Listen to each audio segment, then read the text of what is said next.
Messieurs et dames, bien bonsoir, bien bonsoir tout le monde et bienvenue sur le plateau de Kifos-nous. C'est le plateau de l'intelligence collective en action. Alors aujourd'hui, nous recevons l'ADLVP qui va illustrer ce concept donc d'intelligence collective et nous avons l'avantage de recevoir donc monsieur Dimitri Langos. Bonsoir. Bonsoir, merci. Très bien, merci. Et puis Audrey Jacques. Bonsoir Audrey. Bonsoir. Merci. Très bien. Et puis Anissé Soké. Bonsoir Olivier, merci de nous recevoir sur Kifos-nous. Très bien, merci. Alors Anissé Soké, vous êtes le président fondateur de l'ADLVP, je crois, donc c'est l'agence de développement local de Volga-Plage. Absolument. Alors, une fois qu'on a dit ça, à quoi sert l'ADLVP? Pourquoi elle a été créée? Quand est-ce qu'elle a été créée?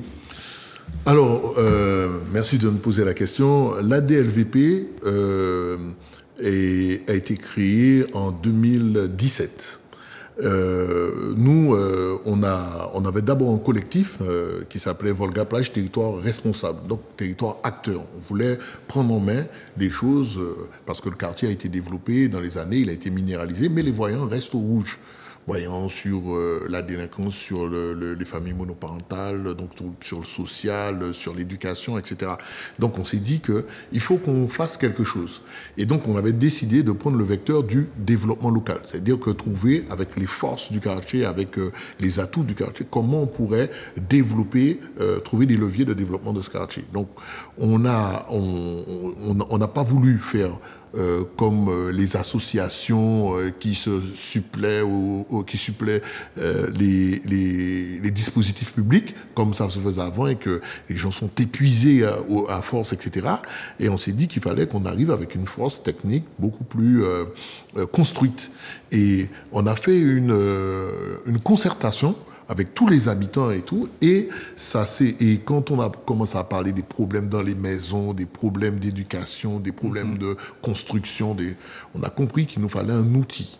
Et donc, on a décidé de créer... Quand vous dites « on » ou « nous oui. », c'est qui? Ce sont des citoyens, c'est des professionnels, c'est qui? Oui, alors au départ, quand on a fait le collectif, puisqu'on était parti du collectif, quand on a fait le collectif, on avait dans le collectif réuni toutes les associations, des entreprises du quartier, et puis donc, il y avait vraiment un bureau où on était plusieurs, il y avait Jean-Marc Alexandre, Josette Jacques, Lapin, Joël Richide, Eddy Clotaille, Bernard, Soké. Donc des habitants de Volga-Plage. C'est d'abord parti de là. L'idée est partie d'une démarche du bas vers le haut. On a dit qu'on est acteur. Donc il faut qu'on soit en mesure de répondre. Donc c'est pas l'État, c'est pas l'Oméria qui m'a des autres organisés qu'aux autres, c'est de l'auto-organisation. C'est de l'auto-organisation. On est parti sur le principe de dire que il y a eu cette démarche-là et des années après, les problèmes sont encore là. Donc si on ne se prend pas en main, on ne va pas y arriver. Et donc on s'est dit effectivement, qui m'a dit nous préfère. Et on a pris du temps avant que ce soit compris, hein, parce que maintenant on en parle. Compris par qui? Par les autorités, parce que quand tu fais de l'initiative, quand tu prends de l'initiative comme ça émergente, ça veut dire que tu veux le pouvoir, la politique, le machin, etc. Et donc, des fois, c'est pas simple pour tout le monde de comprendre que quand tu as une identité, surtout nous avec notre identité un peu cosmopolite, un peu aléatoire et tout ça, parce que de la population, quand tu as une identité et que tu viens de quelque part, un endroit, et que tu es passé là, tu as envie que ce soit un peu mieux après que tu sois passé, quoi. Oui.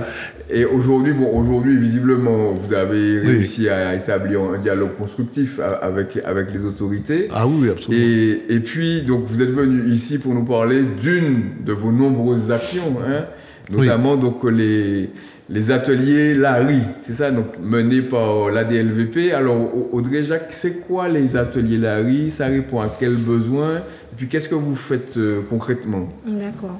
Alors, Bonjour. Donc, les ateliers Larry, c'est une caravane itinérante qui œuvre dans les quartiers populaires de la Martinique. Ah d'accord, donc là on dépasse le périmètre de Volga Plage. Hein. Voilà. Oui, d'accord, ok. Donc, en fait, pour expliquer un peu ce que c'est, alors nous, comment expliquer? Alors, l'objectif des ateliers Larry, c'est le repère des NEET, mais aussi le repère des NEET. Alors, les NEET, ce sont des jeunes qui sont ni en formation, ni qui ne travaillent pas et qui ne sont pas scolarisés. En gros, c'est ça, les NEET. Voilà. Donc, l'objectif, en fait, c'est de reconnecter ces jeunes aux institutions, à tout ce qui fasse leur pièce d'identité, etc. Voilà. Donc, en gros, les ateliers Larry, on débarque sur leur lieu de vie. C'est l'aller vers. On priorise l'aller vers. On va vers ces jeunes sur leur place de vie. Voilà. En amont, avant d'y aller, on fait du repérage. Ça peut être via une association, via un grand frère de quartier. Et c'est vrai que ces ateliers Larry, là, en général, c'est un chapiteau, 2 agents de médiation, un agent numérique sur place. Oui. Mais nous, ce qu'on fait, c'est avec ces jeunes-là, on voit comment on peut composer pour pouvoir mettre cet atelier-là. Et qui vous mandate justement pour faire cette action-là? Alors, qui va nous répondre, voilà. Bonsoir. Justement, pour pouvoir mener à bien ces actions, donc nous répondons à des appels à projets.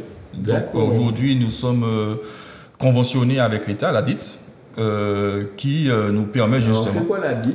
Alors, c'est la direction de l'emploi, de l'économie, du travail et social. Voilà, l'ancienne DIET.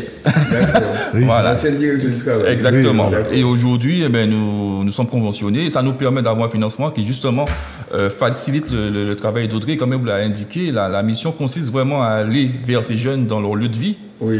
Sans parti pris, sans préjugés, sans considération particulière que nous avons tous par rapport à nos idées préconçues. On va vraiment à la rencontre de ce jeune. Donc, si c'est la cage d'escalier, nous sommes tous dans sa cage d'escalier. S'il faut que nous soyons là à 22h, nous sommes là à 22h. Donc, pas forcément sous des horaires de travail. Et l'idée, c'est vraiment déjà dans une première approche, de se reconnecter avec ce jeune, de discuter. Quelle est ta situation? Comment vis-tu? Qu'est-ce qu'éventuellement je pourrais faire pour toi? Même si moi, nous avons des outils, mais d'abord, on part du jeune. Et une fois qu'on a discuté avec lui, qu'on a posé le premier contact, la première relation, ben là, on commence à voir effectivement en direct qu'est-ce qu'on peut faire pour lui. Ça peut être sa déclaration au niveau de la CAF. Oui. Ça peut être une demande de carte d'identité, ça peut être une demande de carte vitale, puisque comme le précisait Audrey, nous avons avec nous un conseiller numérique qui nous permet justement de faire toutes ces démarches-là de notre portable. On n'a pas besoin de grand-chose. Pas besoin de grosses machines, de notre portable avec les applications utiles que nous pouvons disposer. Et on reconnecte déjà au préalable ce jeune avec l'institution. Puisqu'il faut savoir qu'Audrey parle des NEET, mais au départ, on partait sur une globalité des publics dits invisibles. Oui. Le public dit invisible, c'est celui qui n'a aucun lien avec l'institution. Il sait ce que c'est, mais ça n'intéresse pas forcément. Parce que dans son parcours, il a une difficulté, il y a eu un incident, il y a quelque chose qui fait qu'aujourd'hui, nous avons une perte de confiance vis-à-vis de ces institutions. Et nous, on essaie de reconnecter à notre sauce, avec nos codes, avec nos discours. Audrey fait un travail excellent et pertinent à ce niveau-là. Et est-ce que, en fait, ça s'adresse plutôt à des jeunes ou à toute tranche d'âge?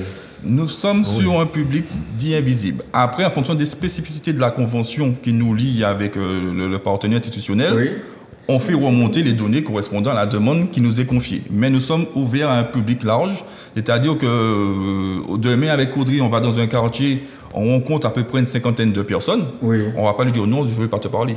Oui, oui. On te reçoit. Et en fonction de la commande qui nous est faite, on sait quelles données on fait remonter. Mais on apporte quand même une assistance, un accompagnement à la personne qu'on reçoit. Avec qui on a échangé. Et par exemple, aujourd'hui, ou en fait, quel a été votre dernier chantier récent, ou quels sont les chantiers qui sont en cours aujourd'hui? Dans quelle commune, dans quel quartier? Alors, le dernier qu'on a eu en cours, c'était le 7 décembre. Oui. On a initié un challenge d'insertion jeunesse avec l'un des partenaires avec lesquels nous collaborons, notamment dans le cadre de nos activités, qui est la MILSEM. Et l'idée, la MILSEM qui est la mission locale du centre de la Martinique. Voilà, très bien. Excusez-moi. Et du coup, lors de on voit l'image actuellement. Lors de cet événement, l'idée c'était de recenser tous les jeunes de Fort-de-France et des quartiers limitrophes Oui. Donc, on va dire un territoire large, Kassem. Oui. À un événement, on pouvait les mettre en relation avec des partenaires, que ce soit de l'emploi, de la formation, de l'accompagnement social. Donc, on avait la Cité de l'emploi de Présente, on avait différentes boîtes d'intérim. Il y avait Pôle emploi, il y avait la MILSEM, on avait l'IMFPA, on avait JMJ Formation. Donc, plein de partenaires, parce que l'idée du aller vers que nous, on fait dans les quartiers, eh bien, on veut aussi que les institutions le fassent. Oui. Donc, l'idée, c'est de trouver le maillage qui permette à ce que le jeune vienne et que l'institution vienne. On sort du bureau, on se met dans un espace dédié et là, on travaille réellement pour notre jeunesse. Et c'est cette approche-là qu'on essaie d'initier à travers les ateliers Larry qui, à mon sens, est assez pertinent. D'accord. Alors, si je refais un petit peu le film, donc il y a un groupe de citoyens de Volga Plage qui veut se prendre en main C'est ça. et qui s'institue donc comme partenaire donc, des autorités pour améliorer le bien-être des habitants de Volga Plage. Et à partir de là, vous développez en fait une ingénierie qui permet d'intervenir donc au-delà du quartier de Volga Plage. Absolument. Donc vous développez de la médiation en fait entre les institutions et les citoyens qui sont un petit peu invisibles et laissés de côté. Alors moi, je voudrais vous demander, mais quel talent, quelle qualité, quelle force, sur quelle force vous êtes appuyé pour justement réaliser ce chemin-là? Oui, d'abord, merci de poser la question.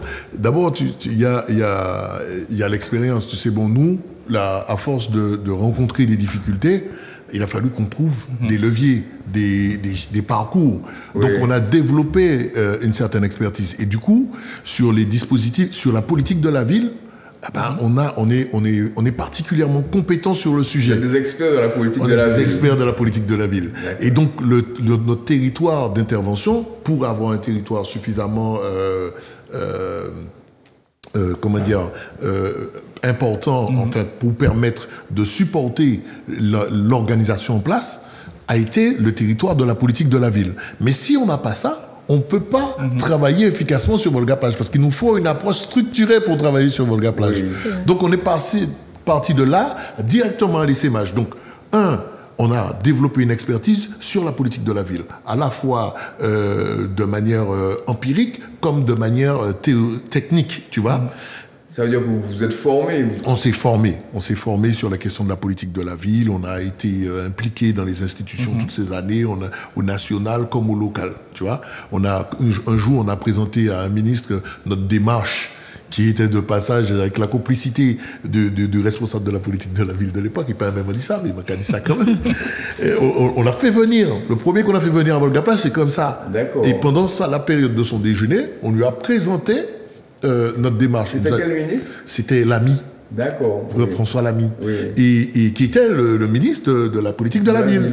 Et il nous a dit, ah non, ce que vous faites là, mais c'est ma vision sur le développement de la politique de la ville.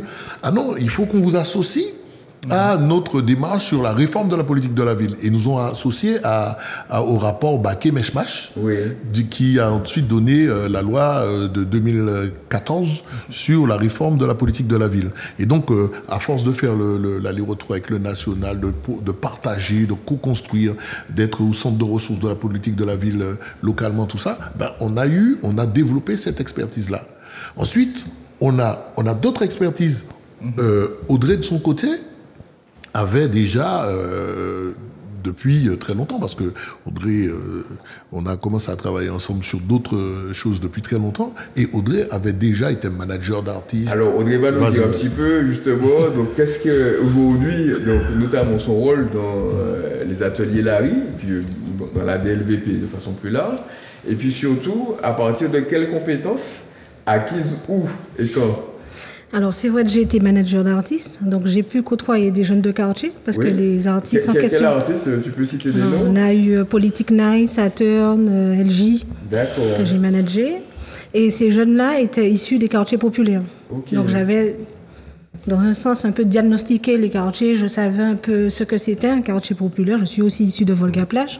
Okay. Donc voilà, j'ai pu mettre en œuvre les ateliers Larry avec tout ce réseau. Que j'ai pu parler aux jeunes, c'est important, savoir parler aux jeunes, avoir, comment on dit ça, avoir un réseau, Et aussi, j'ai été beaucoup aidée par l'association des grands frères, qui aussi... Alors, c'est quoi cette association des grands frères? Si vous pouvez nous dire un petit mot sur cette association, qu'est-ce que c'est? Alors, on la voit surtout au carnaval, hein. Elle joue un rôle de médiation. Donc, comment elle a été créée? Sur quel modèle? S'il y a eu un modèle, est-ce que c'est une création locale? C'est une initiative martiniquaise? Comment ça s'est fait? Les grands frères, déjà, tu sais quoi, à l'époque, il y avait rien, tu vois. Et la plupart des gars dans les quartiers, ils avaient un certain nombre de compétences, une histoire de vie, mais dans les systèmes, ils pouvaient pas s'intégrer. C'est toujours la même difficulté. Ils pouvaient pas s'intégrer parce qu'ils avaient un passé, parce qu'ils n'avaient pas forcément de compétences d'agrément, si tu veux, pour leur permettre d'avoir accès à l'emploi traditionnel, etc. Et à cette époque-là, ils sont venus nous voir et tout ça, et on parlait. Et finalement, on s'est dit, ouais, mais puisque le système n'a pas de réponse pour nous, on va essayer de voir quelles sont nos qualités, nos compétences, et qu'est-ce qu'on peut offrir. Et on a décidé, on s'est dit, ouais, on va travailler dans les quartiers, on va travailler dans les événements. Il y avait beaucoup de délinquance déjà à l'époque, tu vois. Il y avait des problèmes de violence et tout. Et pour le carnaval, je t'en parle même pas. Et on a commencé à faire des cercles. J'ai commencé à mettre en place des cercles de parole dans les quartiers, etc. Et comme à l'époque, quand on a commencé à voir quelque chose de positif, quoi, de constructif, on est allé sur plusieurs volets. Et on avait créé à l'époque Médiadom. On avait créé Médiadom à l'époque, et puis on intervenait à la fois dans les quartiers, cercle de parole, chez des voisins qui avaient des problèmes, des gens qui avaient des problèmes avec leurs enfants, etc. Il y a plein de personnes qui nous ont sollicité, dont on n'a jamais parlé de ça, mais on a mis ça en place. Et puis on a lancé un programme de formation, j'avais mis en place un programme de forum avec les grands frères, etc. Tout ça. Mais là, on est sur de l'horizon 2007, 2006, tu vois. Donc on a lancé ça, et puis on a lancé le concept, ces concepts des grands frères, et puis c'était pour dire que on parlait plus du cœur avec les jeunes, les codes, on partageait les codes. Les grands frères, donc c'est une association qui existe toujours. Qui existe toujours. Qui est toujours opérationnelle. Et qui ne travaille pas que pour le carnaval. Non. Alors, on a dû même développer un modèle économique. Oui. Et donc, aujourd'hui, parce qu'à chaque fois qu'on voulait travailler pour les gens, on nous a dit, ouais, mais finalement, on vient vous solliciter, vous êtes une association, mais vous êtes sur un champ concurrentiel, parce que nous, on a beaucoup de monde qui nous sollicite, donc, toute l'année, par rapport au fort de ça, on a créé une structure, et toute l'année, on intervient, les grands frères, hein, tu vois. On intervient, mais sur plein d'autres volets.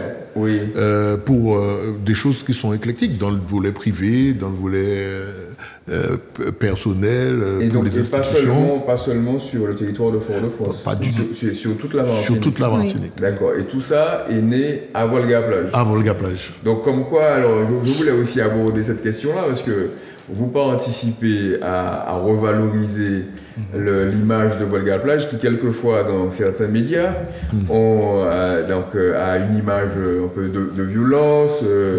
Et comment vous vivez ça? Comment vous vivez l'image véhiculée par certains médias? Et puis comment s'inscrit votre action dans ce combat de revalorisation? Bon, je vais y aller. Non, mais là, on revient un peu à la source de vie de la DLVP, si je peux dire. C'est-à-dire qu'aujourd'hui, l'ambition première de l'ensemble de l'équipe, c'est vraiment de travailler à pied d'œuvre, justement, à cette revalorisation de l'image, à ne pas fortement tenir compte de l'image péjorative transmise par certains médias. Parce qu'il y a un vrai travail de fond qui se fait au sein du quartier sur les 5 dernières années. Nous sommes porteurs de 5 chantiers d'insertion Donc ça fait 5 centres d'insertion, donc c'est pour un effectif de à peu près 36 personnes. Donc nous avons un chantier d'insertion sur tout ce qui est BTP, second œuvre, donc réhabilitation d'habitat, travaux sur les structures des bâtiments, parfois on fait même des prestations dans le cadre de marché, donc on est assez ouvert à ce niveau-là. Nous avons un autre autour de la restauration, de la cuisine. Voilà. Nous en avons un autour de la résilience alimentaire. Donc c'est un vaste projet autour d'un parc agricole urbain qui va nous permettre, j'espère d'ici les mois et années à venir, de pouvoir, pourquoi pas, satisfaire la population du quartier au niveau alimentaire. En tout cas, donc améliorer les choses au mieux. Voilà. Nous en avons un autre autour de la culture, qu'on appelle le parcours des mémoires. Donc on revalorise un peu le paysage urbain du quartier. Et je vous invite à venir à l'école de BD Tourelle voir l'un de nos concepts. Ça peut être assez intéressant pour vous de voir à peu près ce que nous produisons. Et nous avons un dernier qu'on a intitulé Oasis urbaine de biodiversité. Donc c'est comment travailler sur notre écosystème. D'accord, et tout ça se fait dans le cadre de la DLVP. Exactement, c'est ça. Ok, très bien. Donc en fait, on voit que la DLVP rejaillit, rayonne bien sûr sur Volga Plage, mais au-delà de Volga Plage et dans des domaines plutôt positifs, donc d'insertion, d'activité, d'information, de médiation, de réintégration.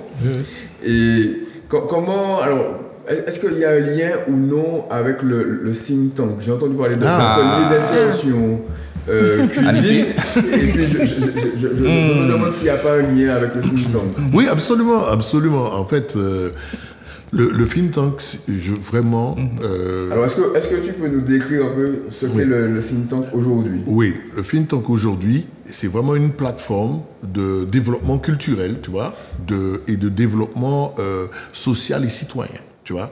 Donc, c'est situé où? C'est situé à Volga Plage, le long des berges, sur le boulevard Soweto, tu vois, qui longe le canal depuis Dillon, et pour arriver à la RN9. D'accord. Donc là, donc cette plateforme qui était le premier lieu, parce qu'on avait toute une série de problèmes quand on voulait faire des concertations, des réunions, des rencontres, etc. On les faisait au havre de pêche. Il n'y a pas de maison pour tous, par exemple, dans le quartier. Donc on les faisait au havre de pêche. Mais quand les pêcheurs ont commencé à nous dire, bon, ben non, mais nous, le havre de pêche, c'est pour pêcher, tu vois. Donc on disait, yo, machin, yo, là, tout ça. Filet yo. Et donc, comme on n'arrivait pas, on a commencé à développer un kiosque, tout ça, et on a commencé à négocier avec les gars. Et donc, j'ai investi sur ça. Et le think tank, parce que c'est là qu'on a commencé à réfléchir véritablement sur la projection du quartier qu'on voulait. De là, on est parti, on avait fait une barre des forces. Voilà la situation actuelle. Volga Plage, quartier de la politique de la ville qui cumule des difficultés. Et puis, là où on veut aller, Volga Plage, quartier d'un point de vue autonome, citoyen, et citoyen qui se prend en main. Et on a regardé quelles sont les forces qui nous maintiennent dans cette situation-là et quels sont les leviers qu'on pourrait utiliser pour dégager des forces qui nous permettent d'aller vers notre but. Et on a commencé à porter cette réflexion-là, on a fait tout un rapport dessus, on a fait des concertations avec les habitants, tout ça. Et puis au fur et à mesure, de temps en temps, on faisait un événement. Et quand on a commencé à faire des réflexions sur ça, et puis on a commencé à mettre l'art vraiment dans l'espace, on a eu Oui, parce qu'aujourd'hui, le think tank est aussi un lieu de prestations où les artistes peuvent s'exprimer, peuvent rencontrer leur public, où on peut aussi donc dîner, organiser une rencontre littéraire. Absolument. Et donc tout ça est encore partie d'une volonté donc de mettre en commun les énergies, les intelligences, les émotions. Donc de Volga Plage pour rejaillir sur l'ensemble de la Martinique. C'était ça. Et ce qu'on a réussi à faire au think tank, et du coup on s'est attiré des foudres de certaines personnes, mais on s'en était pas rendu compte. On a réussi à mettre dans le même lieu des personnes des quartiers populaires, des métros, des personnes comment dire ça, des CSP+, tu vois.